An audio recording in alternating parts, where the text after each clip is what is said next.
লক্ষ্মীপুরে দিন দিন বেড়েই চলছে মেঘনার অস্বাভাবিক জোয়ারের পানি। বৃষ্টি অব্যাহত রয়েছে জেলার বিভিন্ন এলাকায়। লক্ষ্মীপুরের 4টি পৌরসভা ও 5টি উপজেলা নিয়ে নিম্নাঞ্চলের 40টি এলাকায় পানিবন্দী হয়ে পড়েছে প্রায় 4.5 লাখ মানুষ। মেঘনার অস্বাভাবিক জোয়ারে প্রায় 40,000 পুকুর ও ঘেরের মাছ ভেসে গেছে। এতে প্রায় 80 কোটি টাকার ক্ষতি হয়েছে বলে জানান জেলা মৎস্য বিভাগ। গত 48 ঘন্টায় লক্ষ্মীপুরের বিশেষ করে রামগতির চর আব্দুল্লাহ, চর রমিজ, পোড়াগাছা, চর আলেকজান্ডার, চর খেরি, কমলনগরের পাটোয়ারির হাট, সাহেবের চরহাট, চর কালিনী, চর ফলন ও সদরের চর রমণী এবং রায়পুরের দক্ষিণ চরবংশী ইউনিয়নের প্রায় 40টি এলাকা প্লাবিত হয়েছে। তো আমাদের এলাকার মানুষ অনেক কষ্টতে আছে, আমাদের ঘর বাড়ি রাস্তাঘাট আমাদের অনেক কষ্টতে আছে, আমরা কাজ করতে পারতেছি না।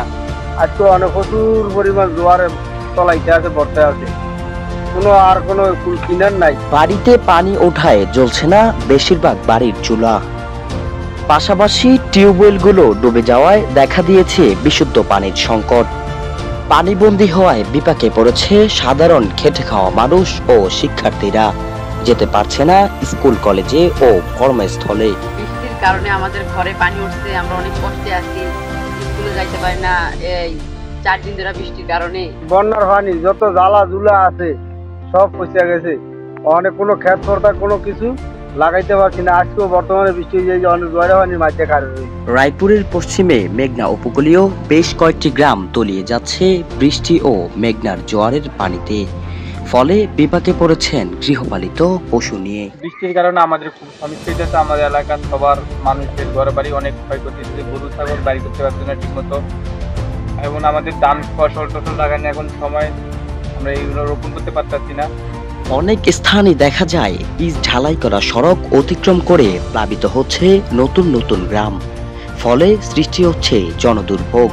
এমন পরিস্থিতিতে সরকারি প্রণোদনার আহ্বান জানায় অনেকে। সরকারের তো কোনো সাহায্য সুযোগ, কৃষি মন্ত্রণালয় তো কোনো সাহায্য সুযোগ দিলে তো উপকার হইতো। এই যে জ্বালাগুলো হচ্ছে এটা একটা কোনো নিয়ে করা যায়।